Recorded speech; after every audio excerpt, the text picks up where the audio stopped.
നമ്മൾ ഇന്ന് ഡിസ്കസ് ചെയ്യാൻ പോകുന്ന സ്പാർട്ടൻസിനെ കുറിച്ചാണ്. BC 10-ാം നൂറ്റാണ്ടിൽ തെക്കൻ ഗ്രീസിലെ ലക്കോണിയ എന്ന മേഖലയിലാണ് സ്പാർട്ടൻസ് ഉണ്ടായത്. അവരുടെ മിലിറ്ററി സ്കിൽസ്, അതുല്യമായ സാമൂഹിക ഘടന, അച്ചടക്കമുള്ള ജീവിത രീതി എന്നിവയിലൂടെയാണ് ഇവരെ മെയിനായിട്ട് അറിയപ്പെട്ടുകൊണ്ടിരുന്നത്. സ്പാർട്ടൻ സൊസൈറ്റി ഏറ്റവും കൂടുതൽ ഫോക്കസ് കൊടുത്തത് അവരുടെ മിലിറ്ററി ട്രെയിനിങ്ങിനും അവരുടെ അച്ചീവ്മെൻറ്റ്സിനും തന്നെയായിരുന്നു. ചെറുപ്പം മുതൽ തന്നെ സ്പാർട്ടൻസ് ആൺകുട്ടികൾക്ക് ഫിസിക്കൽ ട്രെയിനിങ്ങും കോമ്പാറ്റ് സ്കിൽസും നല്ല ഡിസിപ്ലിനും നൽകുകയും ചെയ്തു. കൂടാതെ കഠിനമായ പരിശീലനത്തിന് അവരെ വിധേയനാക്കുകയും ചെയ്തു. ഇങ്ങനെയുള്ള ട്രെയിനിങ്ങിലൂടെ ഒരു സ്ട്രോങ് ആൻഡ് എലൈറ്റ് സോൾജേഴ്സിനെ ബിൽഡ് ചെയ്യുക എന്നതായിരുന്നു ലക്ഷ്യം. മറ്റ് ഗ്രീക്ക് നഗരങ്ങളിലെ സ്ത്രീകളെ അപേക്ഷിച്ച് സ്പാർട്ടൻ പെൺകുട്ടികൾക്ക് ഫിസിക്കൽ എഡ്യൂക്കേഷൻ ലഭിക്കുകയും പിന്നെ കൂടുതൽ ഫ്രീഡവും ലഭിച്ചിരുന്നു. രണ്ട് രാജാക്കന്മാർ അധികാരം പങ്കിടുന്ന ഒരു ഡ്യുവൽ കിങ്ഷിപ്പായിരുന്നു സ്പാർട്ടയിൽ നടന്നിരുന്നത്. ഒപ്പം ജെറൂസിയ എന്നറിയപ്പെടുന്ന കൗൺസിലും അപ്പീല എന്നറിയപ്പെടുന്ന സ്പാർട്ടൻ പൗരന്മാരുടെ ഒരു സഭയും. ഈ സംവിധാനം അവരുടെ സ്റ്റേറ്റിന് നല്ലൊരു പവർ ബാലൻസും സ്റ്റെബിലിറ്റിയും നൽകി.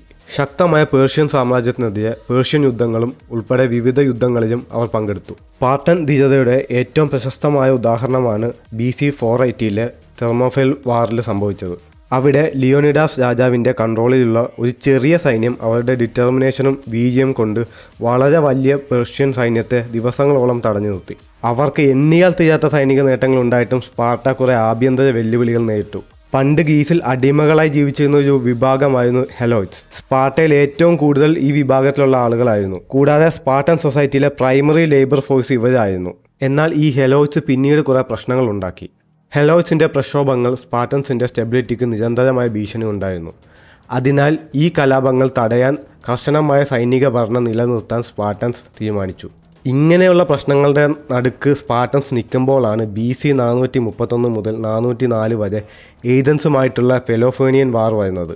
ഈ യുദ്ധം സ്പാർട്ടൻസ് ജയിച്ചെങ്കിലും ഈ യുദ്ധത്തിന് ശേഷമാണ് സ്പാർട്ടൻസിൻ്റെ ആധിപത്യം കുറയാൻ തുടങ്ങിയത്. ഈ യുദ്ധം സ്പാർട്ടൻസിൻ്റെ കുറേ റിസോഴ്സുകളും മാൻ പവറും ഇല്ലാണ്ടാക്കി. അതിനാൽ ഗ്രീസിലുള്ള അവരുടെ സ്വാധീനം എല്ലാം നഷ്ടപ്പെട്ടു. ഇങ്ങനെ അവർ പൊളിഞ്ഞു നിൽക്കുമ്പോഴാണ് BC 371-ൽ തെബാസുമായിട്ടുള്ള സ്പാർട്ടൻസ് യുദ്ധത്തിലാവുന്നത്. യുദ്ധത്തിൽ സ്പാർട്ട തോൽക്കുകയും സ്പാർട്ടൻസിൻ്റെ ശക്തി ഗ്രീസിൽ ഓൾമോസ്റ്റ് ഇല്ലാതാകുകയും ചെയ്തു. അതിനുശേഷം BC 2-ാം നൂറ്റാണ്ടിൽ വളരെ സ്ട്രോങ് ആയി വികസിച്ചു കൊണ്ടിരുന്ന റോമൻ എംപയറിൻ്റെ കീഴിലായി സ്പാർട്ട.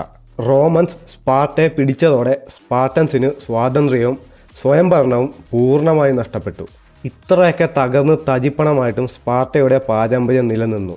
അച്ചടക്കം, ത്യാഗം, പ്രതിരോധശേഷി എന്നിവയ്ക്ക് സ്പാർട്ടന്മാർ നൽകിയ ഊന്നൽ ഇന്നത്തെ മോഡേൺ കൾച്ചറിൽ പോലും സ്വാധീനമുണ്ടാക്കി.